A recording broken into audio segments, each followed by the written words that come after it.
kick it old school. God told the Israelites what to do for Passover, and the Israelites obeyed. They also obeyed after they were rescued from Pharaoh when God told them to build a tabernacle. A tabernacle was a place where God met His people by appointment only on His terms. God gave very specific instructions as to how the tabernacle should be built. It took skilled craftsmen 6 months just to make all the materials for it. The tabernacle was divided into 3 sections: the inner court, the holy place, and the most holy place.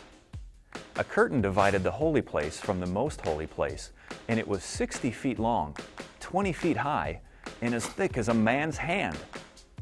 The curtain was so heavy that it took 300 priests to move it. Inside the most holy place was a wooden box called the Ark of the Covenant.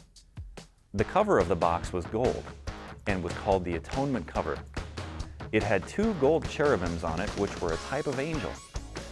The wings of the cherubim almost touched directly over the center of the ark, and in between the wings represented the presence of God. Inside the box were the 10 Commandments.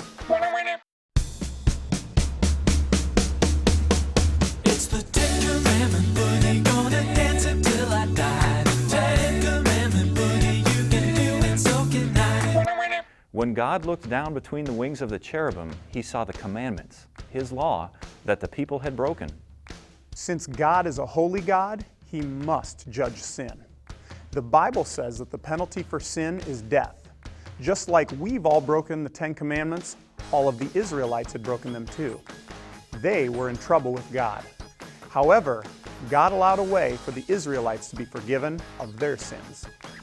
God chose one special priest, called the high priest, to enter the most holy place. He had to wear special clothes and could only enter on one day of the year. On this day, the price for the Israelites' sin had to be paid. Instead of them paying the penalty of death, an innocent goat was punished instead. The blood of the goat was sprinkled on top of the Ark of the Covenant.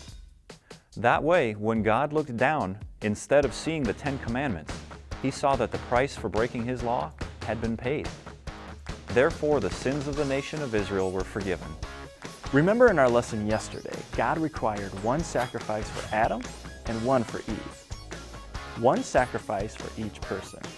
With the Passover, God required one sacrifice per family. Now with the tabernacle, God required one sacrifice for the nation. Even though the sacrifices changed, God does not change. God is a holy God and cannot be anywhere near sin. He is righteous and just and works for the good of His people.